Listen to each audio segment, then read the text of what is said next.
YCP జాతీయ ప్రధాన కార్యదర్శి నారా లోకేష్ ప్రశ్నించారు.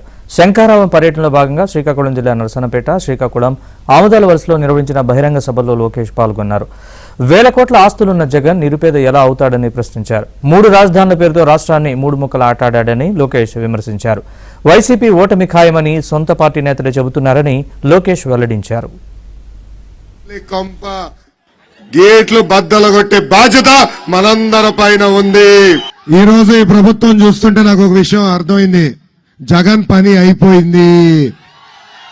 ఇది నేను చెప్తాం కాదు, వైకాపా పార్టీకి చెందిన ఎమ్మెల్యేలు, ఎంపీలే చెప్తున్నారు.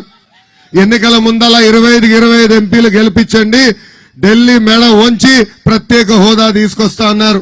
ప్రజలు 31 ఎంపీలు ఇచ్చారు.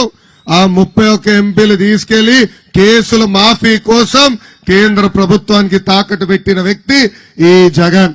మొన్న జగన్ ఢిల్లీకి వెళ్తే 31 మందిలో కేవలం 6 జగన్ వెనక వెళ్లే పరిస్థితి వచ్చింది. ఆ పథకం పేరే ఎమ్మెల్యేల ట్రాన్స్ఫర్. ఏంటది? ఎమ్మెల్యేల ట్రాన్స్ఫర్. ఒకడింట్లో చెత్త తీసుకొచ్చి పక్కనింటోడు ముందర వేస్తే అది బంగారం అవుతుందా?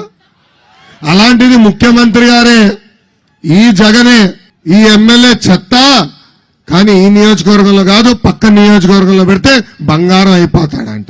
అంటే చూడండి ఈ రోజు ఎలా ప్రజల్ని మోసం చేస్తున్నాడో ఈ జగన్. ఎప్పుడైతే ఈ ఎమ్మెల్యే ట్రాన్స్ఫర్ కార్యక్రమం ప్రారంభించాడో ఆ రోజే జగన్ ఓటమి ఒప్పుకున్నాడు. బాబాయిని చంపింది ఎవరు? పిన్ని తాలిబొట్టు చంపింది ఎవరు? అబ్బాయే బాబాయిని చంపేశాడు. తెలుగుదేశం పార్టీ హయాంలో ట్రాక్టర్ ఇసుక 1500 రూపాయలు, ఇప్పుడు అదే ట్రాక్టర్ ఇసుక 5000 రూపాయలకి పెరిగిపోయింది. ఇప్పుడు అడుగుతున్నా, ఎవరు పంది కొక్కులాగా ఇసుక తింటున్నారని. ఇసుక ద్వారా ఈ జగన్ రోజుకి ఎంత సంపాదిస్తున్నాడు తెలుసా? 3 కోట్ల రూపాయలు, నెలకి 90 కోట్ల రూపాయలు, సంవత్సరానికి 1080 కోట్ల రూపాయలు. అంటే 5 సంవత్సరాల్లో దాదాపు 5400 కోట్ల రూపాయలు. కరెంటు ఛార్జీలు 9 సార్లు పెంచి బాధుడే బాధుడు. ఆర్టీసీ ఛార్జీలు 3 సార్లు పెంచి బాధుడే బాధుడు. ఇంటి పన్ను, చెత్త పన్ను, అన్ని పన్నులు పెంచి బాధుడే బాధుడు. రేపో మాపో వాలంటీర్ వాసొస్తాడు, ఒక గొట్టం తీసుకొచ్చి ఉఫ్ఫను ఊదమంటాడు. ఎవరు ఊదతండి, ఊదితే అమ్మాయితో గాలి పీల్చుతున్నా అని గాలి పైన కూడా పన్నేస్తాడు ఈ జగన్. ఇంకా president medal, Andhra gold, boom quarter bottle పైన కూడా బాధుడే బాధుడు. ప్రజల పడుతున్న కష్టాలు నేరుగా మనం చూసాం. అందుకే ఇప్పుడు చంద్రబాబు గారు, పవన్ అన్న కలిసి బాబు సూపర్ 6 ప్రకటించారు. దాంట్లో ప్రధానంగా మన ప్రభుత్వ అధికారంలోకి వచ్చిన 5 సంవత్సరాల్లో 20 లక్షల ఉద్యోగాలు కల్పించే బాధ్యత మనం తీసుకుందాం.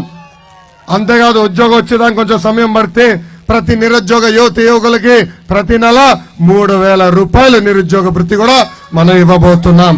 3 రాజధానులన్నీ మన జీవితాలతో 3 ముక్కలు ఆటలు ఆడుతున్నారు. ఇక్కడున్న యువతను అడుగుతున్నా, ఉత్తరాంధ్ర కనీసం ఒక్క పరిశ్రమను తీసుకొచ్చాడా? ఒక్కరికైనా ఉద్యోగం కల్పించాడా? 500 కోట్ల రూపాయలతో ఏకంగా విశాఖపట్నంలో ప్యాలెస్ కట్టుకునే సమయం ఉంది, కానీ ఉత్తరాంధ్రకి ఒక్క పరిశ్రమ తీసుకురాలేదు. ఈ మధ్యన బోర్డులు చూసా, సిద్ధం అని. ఈ రోజు అర్థమైంది ఎందుకు సిద్ధం అన్నాడు. ఇసుక ధర బంగారం ఎక్కువ చేసేదానికి సిద్ధంగా ఉన్నాడు ఈ జగన్. ప్రజల పడుతున్న కష్టాలు నేరుగా మనం చూసాం. ఆనాడు వంశధార నాగావళి అనుసంధానానికి పనులు ప్రారంభించాం. దాదాపు పూర్తయ్యే దశలో ప్రభుత్వాలు మారినాయి. పెండింగ్ పనులు పూర్తి చేసే బాధ్యత మన ప్రభుత్వం తీసుకుంటుందని ఈ సభాముఖంగా నేను మీకు హామీ ఇస్తున్నాం.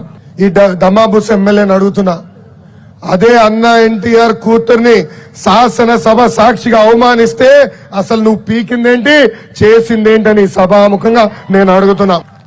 ఈ దమాబుస్ ఎమ్మెల్యే అక్కడ ఉన్న కొండల రాజు ఉన్నాడు, పలాసాల ఎమ్మెల్యే, ఆయనతో పోటీ పడుతున్నాడు అవినీతిలో. ఎవరు ఊహించిన విధంగా 5 సంవత్సరాల్లో 1000 కోట్ల రూపాయలు ఈ దమాబుస్ ఎమ్మెల్యే సంపాదించాడు. ల్యాండ్, శాండ్, వైన్, ఈ మాఫియా అన్నిటికీ ఆందాల వలస అడ్డాగా మార్చేశాడు ఈ దమాబుస్ ఎమ్మెల్యే. ఇప్పుడు ఏకంగా కాంట్రాక్టర్లను కూడా వేధించి కొడుకు పెళ్ళవుతే 1,30,00,000 రూపాయలు వసూలు చేశాడు ఈ దమాబుస్ ఎమ్మెల్యే. కేవలం ఇసుకలో దాదాపు 300 కోట్ల రూపాయలు ఈ డమాబుస్ ఎమ్మెల్యే స్వా చేశాడు. ఇంకా వాలంటీర్ పోస్టులు, అంగన్వాడీ పోస్టులు, షిఫ్ట్ పోస్టులు కూడా సొంత కార్యకర్తలు కాదు కదా, ఎవరు ఎక్కువ డబ్బులు ఇస్తే వాళ్ళకి ఇచ్చాడు ఈ డమాబుస్.